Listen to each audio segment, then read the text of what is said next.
So my name is Roger. I've been working for Citrix now, cloud software group, for a little bit more than 10 years. And during the work that I've been doing, I've started on the tool stack.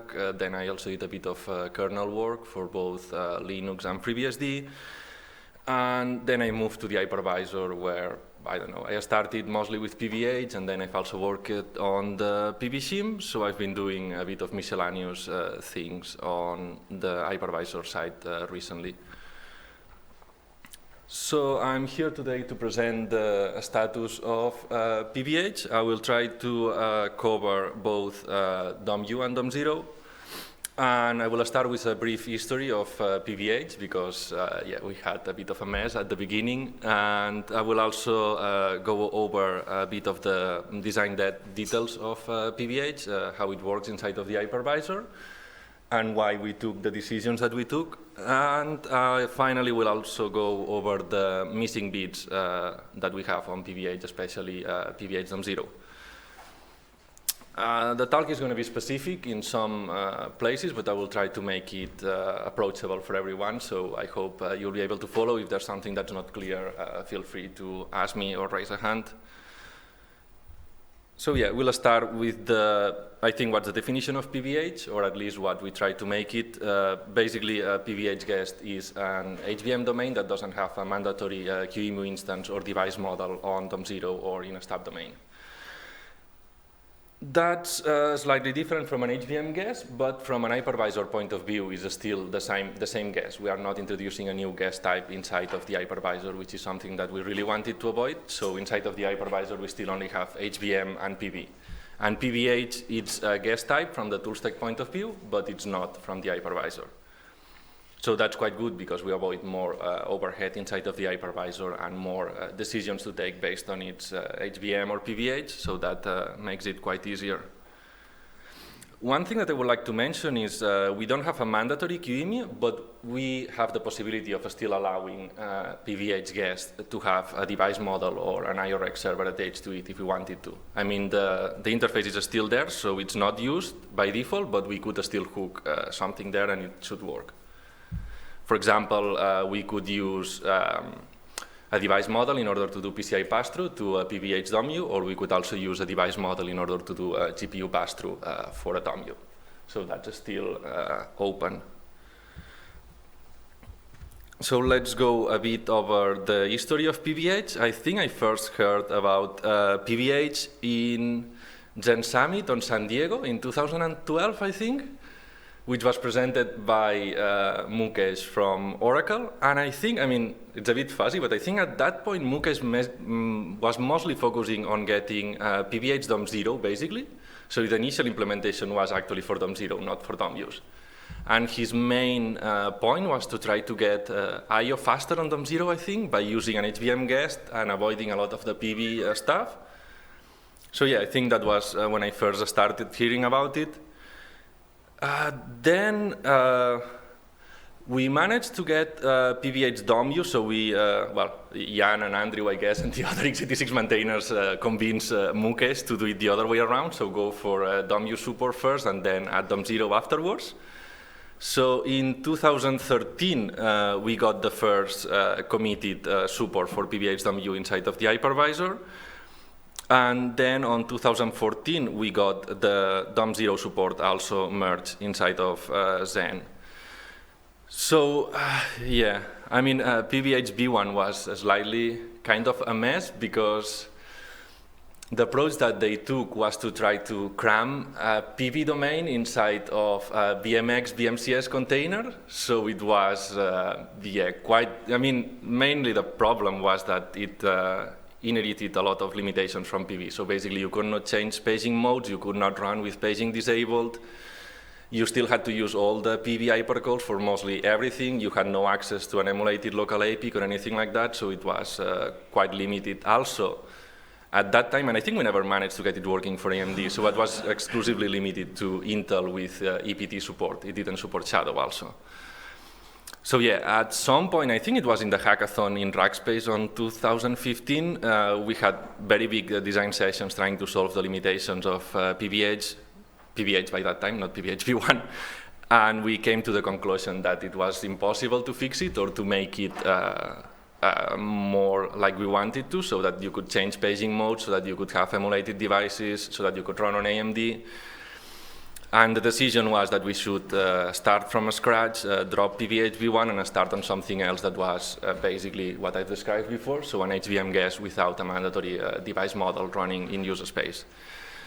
So in 2016, we committed the first PVH v2 domU support. At that time, I think it was called HVM Lite, because it didn't have a QEMU on the backend, and we wanted to differentiate between PVH, which was already a thing inside of Zen. But yeah, I think that name didn't last very long. We switched to PVH v2 in order to avoid some of the confusion that would make. And after the addition of domU support, we shortly retired PVH v1 because it was quite invasive inside of the hypervisor. There were a lot of, not very nice paths inside of the hypervisor, and it also had some conditionals added. So overall, it was a nice cleanup. And finally, in 2018, we had the initial implementation of PVH dom0. I think that's when we managed to merge the BPCI support. So there was work done before, probably in 17 also, but I don't think it was functional enough to be called the PVH dom0 yet. So one of the design goals of B2 was to not use a different domain type inside of the hypervisor. This is quite important because we learned from PVH v1 that having another type inside of the hypervisor wasn't a good option. It just made more code, more duplication, more conditionals inside of the hypervisor that need to be switched. So we decided that we wanted to use exactly the same from an hypervisor point of view. And one of the points that we also tried to make, which was different from V1, was to not propagate the PV interfaces that we had on a classic PV to a PVH guest. That means that, for example, PV guest, for example, have an interface that called FISDEPs that's used to set up interrupts and so on with physical devices. And we wanted to try to avoid using that one specifically, because if you use a PV interfaces in order to set up interrupts, then it's quite likely you won't be able to use the hardware extensions like post-it interrupts or BAPIC or anything like that, because you are doing things completely different using the PV interface. You are routing the interrupts over event channels, and then there's no way that you can make use of those extensions. So we wanted to try to not use as many PV interfaces as a classic PV dom0 is using, because that's bad when you have to interact with the hardware extensions. So that's the next point. And then we also wanted to avoid introducing PV-specific interfaces. So for example, again, interrupt management, instead of being done using hypercalls, should be managed using the native interfaces. So that's the MSI capabilities, MSIX capabilities, the IOAPIC, for example. A PVH guest can have some emulated devices inside of Zen. We'll speak a bit more about that afterwards. And then one of the differences also is that PVH v2 has a different entry point. So the entry point is very similar to multi-boot 1, which is protecting mode, paging disabled, which has also been reused by KVM lightweight machines, and it's used on Amazon Firecracker instances in order to boot very fast.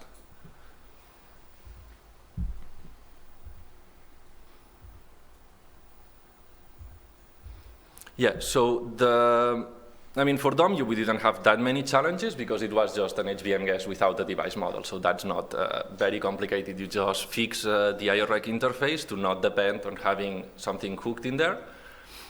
And that's mostly it. But PVH dom0 has a lot more challenges because there's nothing like an HVM dom0 so far. So there's more work to do there. And as I said before, we want PVH dom0 requires access to physical devices, and on normal HVM guest domU, you have a device model that takes care of that. Of course, that's not possible for dom0 because you cannot run a device model for dom0. So on a classic dom0, interactions with devices involve using hypercalls, and we wanted to get rid of that. because we want devices to be accessed mostly as transparent as possible from a domZero point of view. That's, again, to avoid having to introduce PV interfaces and then not being able to use some of the hardware extensions. So for domZero, we had to add a bit more of emulation inside of Zen. So we had to enable the emulated IO APIC inside of Zen in order to be able to route legacy PCI interrupts from the devices into domZero. That's something that a classic PV domZero would do using the FISDEPOP interface. And the difficulty here was that we had to map the exact same topology of IO APICs that the hardware has natively.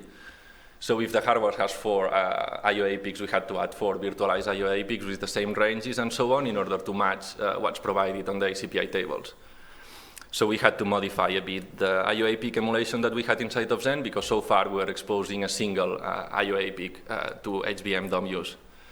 So that required a bit of work, and then from there we just propagate the configuration that domZero does to the native hardware. One last step, I guess, which has always been a bit complicated, is identifying device MMIO regions. There are regions that are very easy to identify because they are bars on the PCI devices. There are other regions that are not so easy to identify in general and that are more magic. So what we do on PVH domZero is that we also map, identity map reserved regions on the memory map into the domZero FISMAP in order to cover for any regions that may not be a bar but may still need to be accessed by domZero. Ideally, you would rely on the reserved memory range that you get reported from the ACPI tables, but that's not very reliable in general. So we decided to map reserved regions. Otherwise, there were a lot of boxes that didn't manage to boot. I guess it's getting better with time now, and we could maybe at some point consider getting rid of this, but I don't think it's that bad. So classic PV1 domZero would basically map everything, all the holes below 4 gigabytes into the FISMAP in order to cover for this. We went to a solution that wasn't so aggressive, so we only map reserved regions in that.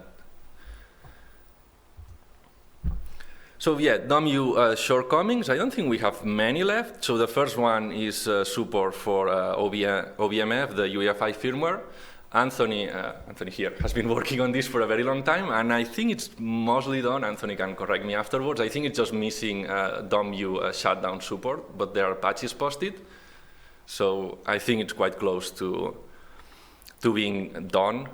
We'll need to test it, of course, and add it to OSS test and so on, but yeah, I think it's mostly done. And the other main missing bit is PCI device pass-through. So even if you create a PVH domU from a classic PV domZero, you are not able to do PCI pass-through to it because we don't support that yet. So yeah, we've been speaking quite a lot about this, and there are 2 options here. We either use the same pass-through code that we use for HBM domU, so that's the code inside of QEMU. So we attach a QEMU to a PVH guest and run the emulation in there for the device that we want to pass through. Or another option is to use BPCI, so the PCI emulation code that we have inside of the hypervisor in order to do the pass-through. The problem is that this interface is not yet ready for domU usage, so it needs a bit more of work, but we are seeing quite a lot of synergies with the work that ARM is doing on that space, so I think it's a good opportunity to try to get it done.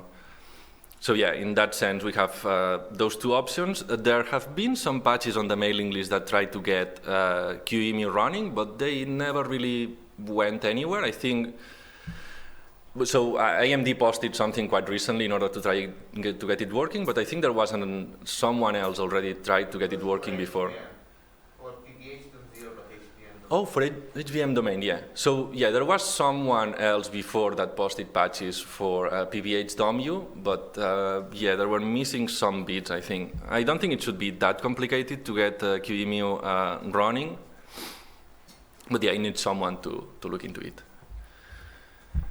So yeah, domZero, as you can see, has a much wider list of shortcomings. I mean, we have tried to fill some of the gaps, but it's yeah, as I said, it's quite different because we don't have an HBM domZero, so there are a lot of things that need consideration and design.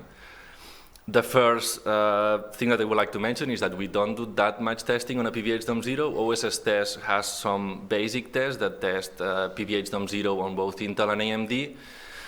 But the only thing it does is it boots a PVH domU and it creates a guest. So yeah, compared to the usual coverage that we get from a classic PV domU, that's almost nothing. So it's not, yeah, we need to improve that. GitLab is also doing some PVH domU test. So yeah, I think we need to get a lot more testing and coverage before we can be certain that PVH domU is reliable. Another of the shortcomings is that we don't support some of the PCI capabilities. The two main ones that I'm aware, there's possibly others that I haven't realized yet, is the resizable bars capability. So on the PCI emulation that we have inside of Zen, we only size the bars when we initialize the layout. So that doesn't work with resizable bars because the size of the bar can change afterwards. So we need a solution here. I don't think it's going to be that complicated. It may be as easy as every time you have to map the bar into the domU fizz map, you seize it, and that's it. And then you get over the problem. It may be something more complicated, like trying to trap accesses to the capability and being a bit more smart about when you have to size the bar again, but yeah, I don't think, I mean, mapping and unmapping is already super expensive, so doing sizing there, it's not going to make things more slow, I think. And then the other bit that's missing is SR-IOB. I think we can have a workaround here at the moment because ARM added support for registering BPCI devices as part of the PCI device add function. So now when you register a device from domU, it gets all the BPCI handlers set up. So I think now it's possible that SR-IOB works because Linux will register the BFs afterwards. So it's quite likely that it will work and it will get the handler set up, but I haven't tested it. My original plan was to trap accesses to the SR-IOB capability and set up the devices from there. So next are two items that yeah, have been falling off the cracks, I think, and they are not especially good on PVH domU either, but yeah, external NMI handling is something that we are missing on a PVH domU. So we have no way of re-injecting the external NMIs to domU, and we have no way to pass, well, we have not implemented any way to pass the NMI region to domU also. I don't think it's that complicated to do. I mean, I'm not an expert on that area. I've been reading a bit, and it seems to involve providing the reason on port 61, which is a port that we already trap and emulate in order, because it's the PID gate 2, so we already have a handler for that port. So I don't think it's going to be that complicated to provide the external NMI reason there, and then it will be fairly similar to what we do with a classic PV. That's one option. So the next one, machine checks, is also in the same state. We have no way to propagate the information to domU. On PV, we have a set of hypercalls that you can use to retrieve the information about machine checks from domU. I'm not sure whether we want to use that interface or we want to emulate the MSRs that are used natively in order to pass the information to domU. I've been taking a quick look when I was writing my slides, and those MSRs seem to be different between Intel and AMD, and probably they also change depending on the family or the model or so on. So yeah, it may get a bit complicated to use that interface. I don't know, maybe it's going to be yeah, I don't know. I have to look into it. I mean, I think that one looks probably more feasible to be using a PV interface, I guess, but we need some discussion and someone that's interested in doing it and doing a bit of research. Yeah, the other item is the lack of PCI pass-through, so you cannot do pass-through to any guest type from a PVH domU. PVH domU can only launch guests that don't contain any PCI device pass-through. That's something that we need to look into, so that involves getting the code in QEMU and getting the code in PCI back to work. I think the main problem that we have here and the main blocker is that on a PVH domU we don't have access to the hypercall that we use to set up the interrupts. So a PVH domU can only set up an interrupt when it's using itself, basically. it needs to configure the IO API, or it needs to configure the MSI capability or so on in order to use the interrupt. And that, there's no way that after you have set up that interrupt and passed through to domU, you are going to assign it to a domU. So classic PV-domU has two different sets of interfaces. One interface is the interrupt setup, and you get what's called a PIRQ. That's an abstract handler. And then with that handler, you can either map the interrupt to domU or map it to a domU. That's something that we don't have on a PVH domU. So it's gonna be a little bit complicated for legacy PCI interrupts. Albeit a solution that would make things easier is to say that initially we only support BFs from SREOB that don't support legacy interrupts. So then you get rid of that problem. That may be an option worth looking into it, but again, it needs someone to do a bit of research and a bit of work. The other two shortcomings are quite related, and they all stem from the same problem inside of Linux. So I've only written Linux on the first one, but they both apply to Linux. So there's a problem on Linux that we cannot upload the C and P state usually when running as a PVH domU. That's because on a PVH domU, Zen creates a custom MADT table that contains a set of crafted APIC entries in order to describe the number of CPUs that are available to domU, and those entries don't match the one on the hardware because domU can have more entries, can have less. Well, more entries would be slightly stupid, but can have less entries usually. So the problem is that the HVM support in Linux and the PVH support in Linux uses the processor ID as the vCPU ID in order to set up some of the interfaces before launching the vCPU. So the entries that we create must start at 0 and go from 0, 1, 2, 3, 4, 5 in order to describe all the vCPUs on the system.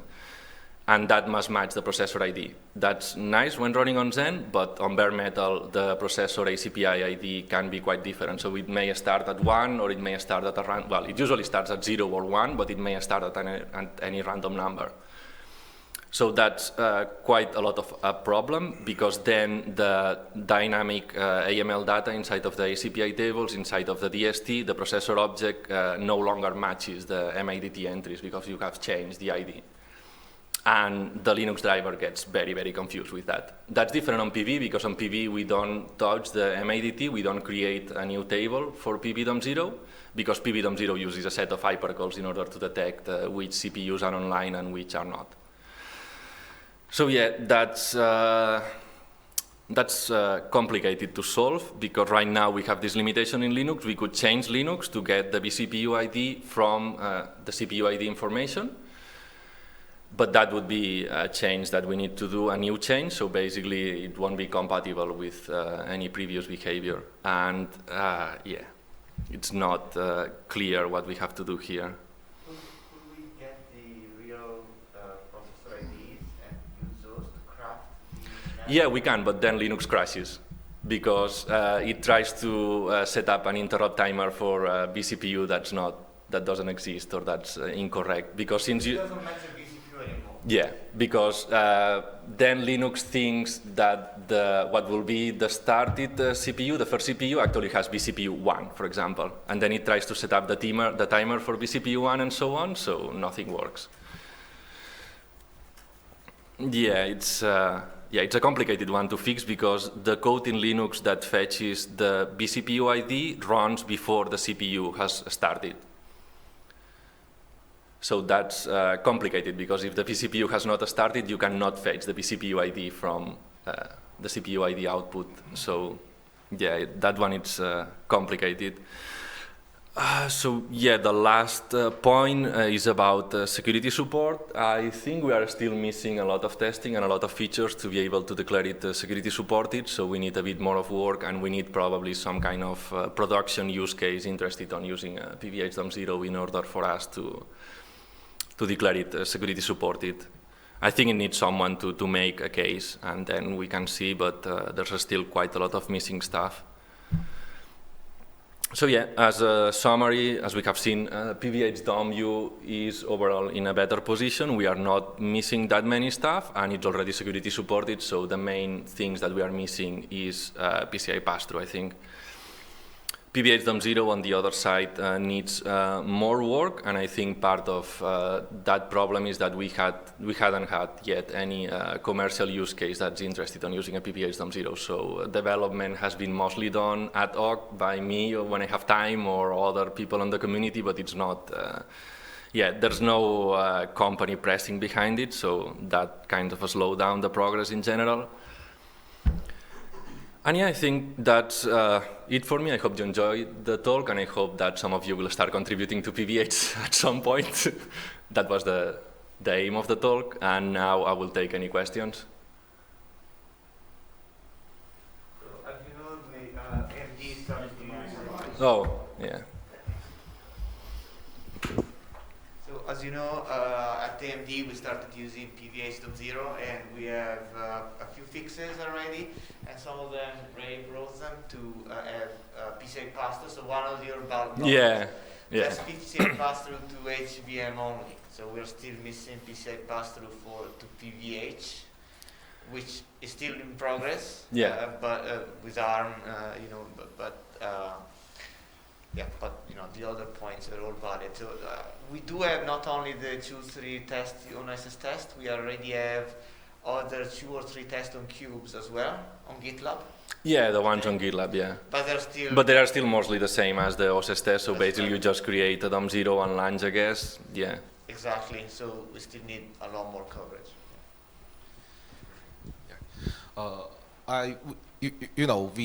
We are using the PVH dom0, and we also need to support some. Would like to support some not only in P state, C state. We also probably need to support D state. For pass-through device, we would like to whether the PVH dom0 can support the D state, D0 and D3 cold, D3 hot, switch. Yeah, I guess you could support them. It's a question of how much you trust the device in order to expose that to a domU. I don't think we have been exposing those capabilities because we don't really allow domU to play with the power state of a device. But if you trust the domU and you trust the device, I guess it's fine. I mean, it's not really a problem from a technical perspective, I think. Okay. Maybe a problem from other perspective, like security or things like that, but I don't think it's a technical problem. In fact, if you use permissive, do you get the power capabilities pass-through, or they are still blocked? Actually, we on a classic PV, not on a PVH dom0. No, we didn't try in PV dom0. Yeah. Okay. We already switched. I mean, on QEMU you have the permissive mode that allows you to pass through more capabilities to the guest, so that may be there already. So I think it's not there. There used to be a patch that I remember I wrote like 15 years ago that actually allowed that in QEMU. So you are remembering right. There was a patch, but I was never committed. Okay. I think it got lost actually in one of Anthony's V1 or V2 or V3. Oh, when we were upstreaming the support for QEMU upstream. Exactly, got lost. Maybe QEMU Trad might have it. So that's maybe why you remember. I don't think it's going to be that complicated to get into upstream. It's a fairly small capability, so there's not that much to handle there. I think it should be feasible to have. Well, it will have to be gated on permissive mode, I guess, or yeah. I don't think you want to expose that by default, probably, but yeah. And also, how about PCIe hot plug? Yeah. For domUs, I think you mean. Yeah. Yeah, that's a physical PCI hot plug or PCI hot plug for guests? Actually, the PCIe hot plug for PCI device in the guest. In the guest. Yeah. Okay, not in the host. Yeah, I think that's in the state of. That applies to PV dom0 also. I don't think we have to do anything specific to PVH there, so yeah, I mean, this is just involve QEMU and a device. So I think if it works for PV, it's going to work for PVH, but I'm not sure many people test PCI hot plug with an HVM domU. I don't know. I think we support it and it should work, but yeah. Once you get QEMU working to do PCI pass-through on a PVH dom0, I think it should work out of the box, but yeah, I don't think there's anything PVH specific on that part. Okay, thank you.